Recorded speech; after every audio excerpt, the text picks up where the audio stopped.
you want to talk about the Gutwinkles, the first thing you got to talk about is legacy. What a lot of people don't understand about the Gutwinkles is that the landscape of the music world was completely different back then. I mean, these words are going to mean nothing to people now, but we're talking about hundreds of MySpace friends on 9 continents in 6,000 countries. That means something back then.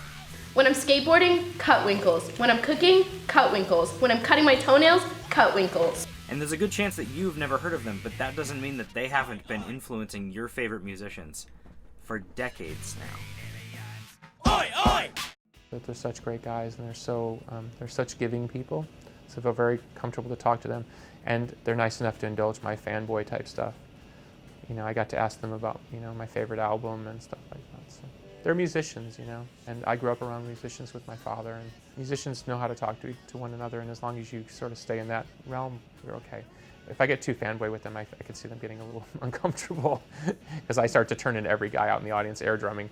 Sometimes it can be a little sloppy, but I like that. I hate perfect. There's probably nothing more boring than perfect. So we've played shows with them before where I look at them and I'm like, that's the greatest rock band I've ever seen in my life. From that day forward, I stopped listening to punk rock music and I started listening to everything. Yeah, I saw them in London last year. Yeah? Yeah. Well, quite spectacular. Well, they actually, I mean, I won't mince words here, but I mean, they've had a go at me personally. If you can stomach their behaviour, then the music is okay. The Gutwinkles are the reason you can't have a monkey as a pet in Tacoma anymore.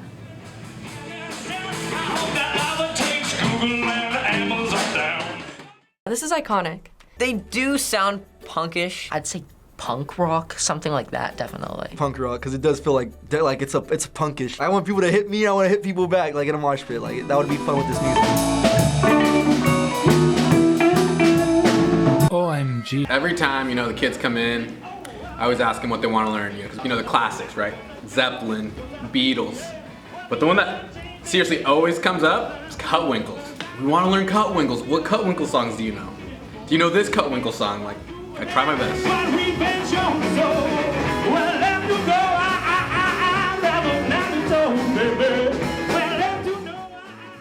They're just a great example of what a band can be when you don't listen to the critics. I'm out of time and out of hope. I need to tear this world apart. Plebeians crushing cigarettes to shoot back.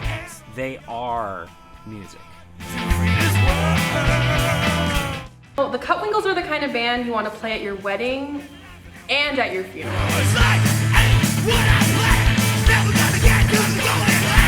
They are amazing. They are phenomenal. They were the innovators, you know, they started everybody. They did rock, they did folk, they did soul. They were the best at all of those genres. They've got no fangs and they've got no venom, so I mean no danger whatsoever. We have to build up an outlet of money, we'd have to spend it now. That's the biggest job, we can spend it. They are